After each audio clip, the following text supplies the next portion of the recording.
안녕하십니까. 거꾸로 투자하는 쇼킹 부동산입니다. 이제 청약할 때 이것을 무시하세요 시작해 보겠습니다. 영상 전에 구독과 알람 설정으로 당신의 인생을 바꾸시기 바랍니다. 자, 2차 사전 청약 특별 공급과 신혼희망타운 접수가 마감되고 나서 많은 청약 대기자들이 깜짝 놀랐어요. 예상보다 청약 경쟁률이 낮았기 때문이죠. 자, 역시 물량 앞에 장사가 없는 법입니다. 예를 들어 볼게요. 700세대 아파트 분양할 때 7만 명이 청약을 합니다. 그럼 청약 경쟁률이 100대 1 경쟁률이 나오게 되죠. 자, 1만 세대 아파트를 분양을 합니다. 7만 명이 청약을 했어요. 7대 1 경쟁률밖에 안 나오는 겁니다. 그만큼 청약 대기자 입장에서는 이번 2차 사전 청약 특별 공급과 신혼희망타운 접수가 기회가 됐다는 거죠. 그래서 사전 청약을 잡아야 된다는 게 이런 이유에서 나오는 겁니다.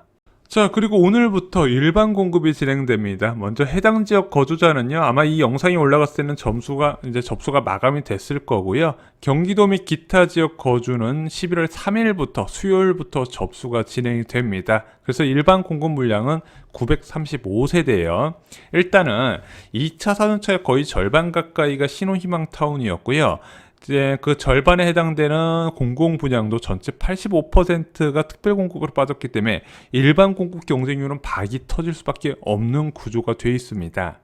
게다가 공공 분양 일반 공급은요, 주택 보유 1억이 있는 청약 대기자가 유일하게 기댈 수 있는 것이거든요. 왜냐면은 3년 이상 무주택자면 저축 총액으로 선발해요. 묻지도 않고 따지도 않고 그냥 총액만 보다 보니까, 야, 나 주택 갖고 있다가 처분하고 나서 야, 이쪽으로 이사 가야지 기다리고 있는 사람들이 한둘이 아니다라는 거죠.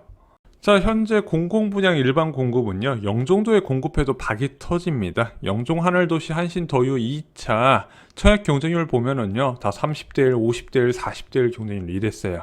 자, 요즘 일반 공급 경쟁률이 너무 치솟으면서 수도권 지역의 웬만한 지역 공공분양인 미분양이 거의 안 난다 보시면 될 것 같습니다.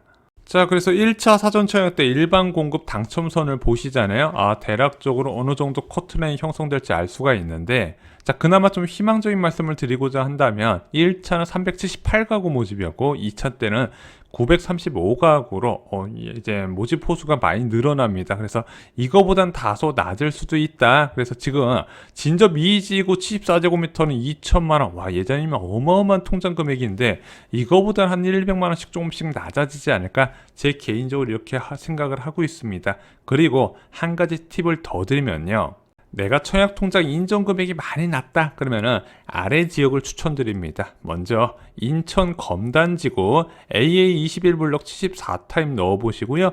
운정 3지구 A23블럭 59타입, 그리고 남양주 왕숙 2지구 A1블럭 59타입 추천을 드립니다. 그래서 이들 지역에 청약을 넣어보시면요, 생각했던 것보다 가점은 좀 낮을 확률이 있다. 제 개인적으로 이렇게 판단을 하고 있습니다. 야, 우리는 자녀가 둘인데 59타입 작은데 작은 거 알고 있습니다. 그리고 거주 의무도 있고 전매 제한도 있어요. 하지만 요즘에 전용 59제곱미터가 포베이로요, 수납 공간이 잘 빠집니다. 만족할 만한 거주 여건은 아니겠지만 그래도 사시다 보면 분명히 복이 올 거라고 생각을 하고요. 여기서 나중에 거주하시다가 중형 면적으로 갈아타시기 바랍니다. 그래서 너무 첫 청약에 그리고 첫 내 집 마련에 모든 것을 다 해결하지 마시고 좀 더 한 단계 한 템포 쉬는 전략으로 일단 당첨에 포커스를 맞추는 게 어떨까, 이렇게 말씀을 드립니다. 왜? 이 세 개 타입, 이 세 개 아파트 단지가 다 좋은 지역이거든요. 자, 요즘 저희가 블로그를 운영하잖아요. 이 블로그에 비슷한 질문하신 분들이 굉장히 많이 계십니다. 먼저 계속된 탈락으로 선호도가 낮은 지역을 선택하는 게 어디냐, 이제 3기 신도시 사전 청약 말고요, 민간 청약 같은 거 물어보시는 분들 꽤 계시더라고요.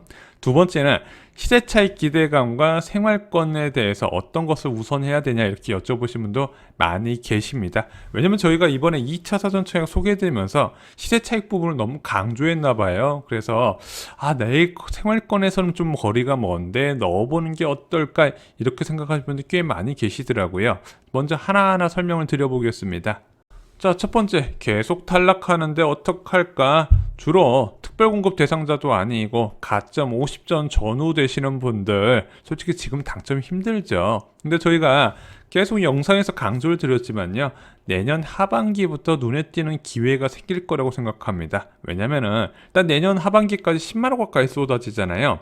그럼 청약 수요의 지금 많게는 절반, 그리고 아무리 부족해도 3분의 1 정도는 충족이 되거든요. 그러면은 가점 높은 사람부터 빠져나간다는 겁니다. 이 사전 청약이 확대되면서 청약 수요, 특히 고가점을 갖고 있는 사람들이 눈에 띄게 줄어들 거예요. 두 번째는 이게 청약 수요도요, 결국에는 부동산 가격 상승 기대감과 연결이 되어 있거든요. 자, 그런데 이 주택 가격 상승 기대감은 결국에는 기준금리의 영향을 받게 됩니다. 자, 기준금리가 지속적으로 올라가게 되면서 실제적인 주택 가격 하락이 이제 눈에 보이게 나타나게 될 거예요. 그래서 내년 하반기부터 눈에 띄는데, 그럼 이게 청약 시장은 호황이고 기존 주택 시장만 죽수냐? 청약 시장도 점점 수요가 줄어든다는 부분입니다. 마지막으로 분양가는 계속해서 올라갈 거예요. 자, 저는 1차 사전 청약, 2차 사전 청약 비싸다고 하시는 분도 계시겠지만 저는요, 앞으로도 분양가는 낮아지기 힘든 구조라고 여러 차례 말씀을 드렸습니다. 게다가 민영주택 분양 나오면요, 지금 공공분양보다도 더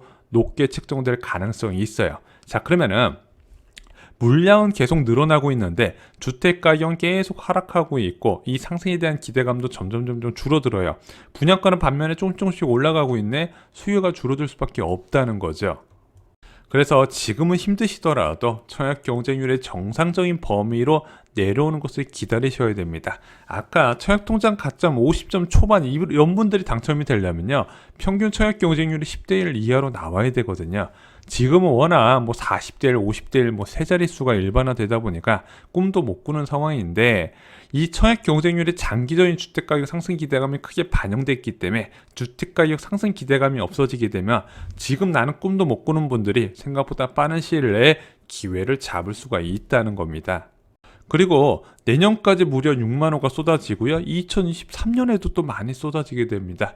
여기서 공급되는 아파트들 다 안 좋냐? 좋은 거예요. 좋은 아파트가 계속해서 공급이 됩니다. 그러면은 이 기준금리 인상 시기에 엄청난 물량이 쏟아지기 때문에 기다리면은 지금 당장은 아니지만 좋은 기회를 잡을 수 있는 날이 반드시 온다는 거죠. 그래서 청약통장 가점 금액이 낮다 하더라도 너무 좌절하지 마시고 지금은 청약을 꾸준히 넣어보신 것을 권해드립니다. 자, 그리고 저희가 계속 강조드린 이사 전략 여쭤보시는 분도 굉장히 많이 계시더라고요. 그래서 마치 만기가 돼서 이사하신다, 그래서 올해 11월부터 내년 2월까지 이사를 해서 자녀 학교를 정착을 시키려는 분들 꽤 계시더라고요. 자, 하루라도 빨리 가시는 걸 권해드립니다. 단기적으로 하남, 과천, 남양주가 괜찮다 말씀드렸고, 중장기적으로는 이제 광명 지역 괜찮다 말씀을 드렸어요. 자, 일단은 이사를 가셔야 지금 당첨의 꿈도 못 꾸는 40점대도요, 비인기 단지의 소형 면적에 당첨 기회가 생길 겁니다. 그리고 내년 말 정도 되면 중형 면적까지도 노릴 수 있을 거라고 생각을 해요. 당해 지역에 계신다면. 그리고 가점 50점대는요, 인기 단지의 74타입까지도 노릴 수가 있을 거고요.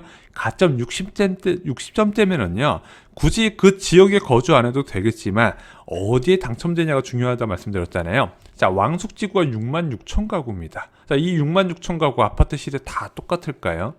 GTX B노선 들어가고 9호선 환승역이 있는데 당연히 가격이 다르겠죠. 고양 창릉지구 38,000 가구입니다. 자, 그런데 이 창릉지구의 38,000 가구, GTX A노선 환승역하고 일반 고양선 역사하고 당연히 가치가 다르게 측정되겠죠. 그래서 오히려 고가점자 분들도 제대로 된 한방을 노리기 위해서 이사하시는 것도 괜찮다 말씀을 드렸습니다. 자, 두 번째는요, 시세 차익과 생활권입니다. 자, 직장에서 1시간 30분 거리에 A 아파트가 분양되는데 주변 시세 10억인데 분양가가 4억 5천밖에 안 해네. 야, 이거 봐도 누가 봐도 로또인 게 눈에 딱 보이는 분양이 있습니다. 자, 그런데 하필 내 주변에 내가 직장에서 접근 가능할 만한 거리의 아파트를 분양하는데 주변 시세 대비 60%, 65%에 공급합니다. 그럼 어떻게 해야 될까요?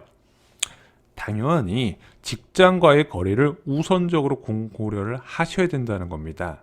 자, 이제 청약은요, 실거주 목적으로만 접근을 하셔야 돼요. 단순하게 실거주 의무뿐만 아니라 전매 제한가도 있지만 이 청약 자체는요, 우리 가족의 보금자리를 좀 정하는 개념이거든요. 주로 청약을 노리시는 분들이 자녀가 미취학이거나 아니면 초등학교 저학년에 있는 분들이 많이 접근을 하시는데, 이게 한번 정착을 하게 되면요, 자녀가 학교를 다니잖아요. 옮기기가 쉽지가 않아요.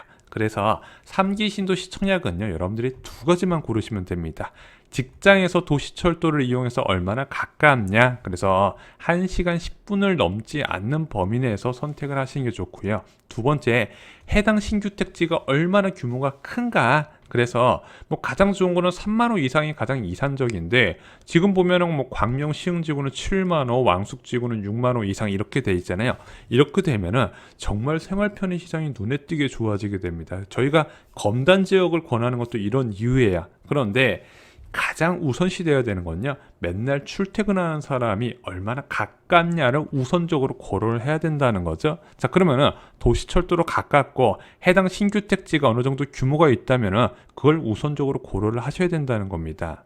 자, 현재 주변 시세 대비 분양가는요, 참고 사항입니다. 저희 쇼킹부동산 가족분들이 워낙 부동산 시장을 부정적으로 보다 보니까 청약까지 안 넣으신 분들 꽤 계시거든요. 그런 분들을 설득하기 위해서 저희가 주변 시세 대비 분양가를 강조드렸어요. 자, 그런데 이번에 2차 선청에서 유난히 주변 시세 대비 저렴한 분양가가 많았거든요. 자, 그런데 지금 국토부 장관을 포함해서 국토부 정책이 과도하게 주변 시세 대비 낮은 분양가 측정을 지향하려고 합니다. 자, 그럼에도 불구하고 그렇게 낮은 분양가가 측정되었다는 건요, 단기간에 주변 시세가 거품이 형성될 가능성이 커요. 그래서 이제는 그 주변 시세에 대한 큰 변화가 예정이 되어 있기 때문에 그거 보지 마시고요, 위치하고 자금 마련 계획 두 가지만 보시면 된다는 겁니다. 우리 가족, 출퇴근하는 아빠를 포함해서 만족해서 잘 살면요, 그것이 최고라는 겁니다. 집은요, 올라도 내 집이고요, 떨어져도 내 집이에요. 자, 집값 올라서 좋아할 사람들은요, 투자 목적으로 거주와 투자를 분리한 사람이지, 대부분의 1주택자, 자가에 사는 집들은요, 오르던 내리던 상관 안 하고 그냥 산다는 부분이죠. 그래서 가장 우선적으로 보시는 게 내가 우리 가족들이 만족할 만한 위치냐, 그리고 어느 정도 규모가 있는 택지냐, 그리고 이 집을 우리가 분양받을 때 자금 마련 계획을 충분하게 세울 수 있냐, 두 가지만 보시라는 거죠. 자, 앞으로 수도권 지역에 엄청난 물량이 쏟아지게 됩니다. 쇼킹 부동산은 아파트 교과서 서적으로 최고의 기회를 잡으시기 바랍니다. 이제는 어느 지역에 당첨이 되냐에 따라서, 특히 같은 지역이라도 어떤 단지에 당첨이 되냐에 따라서 옥석이 크게 갈릴 것이기 때문입니다. 이상으로 영상 마치겠습니다. 좋아요, 구독, 공유 꼭 부탁드립니다. 감사합니다.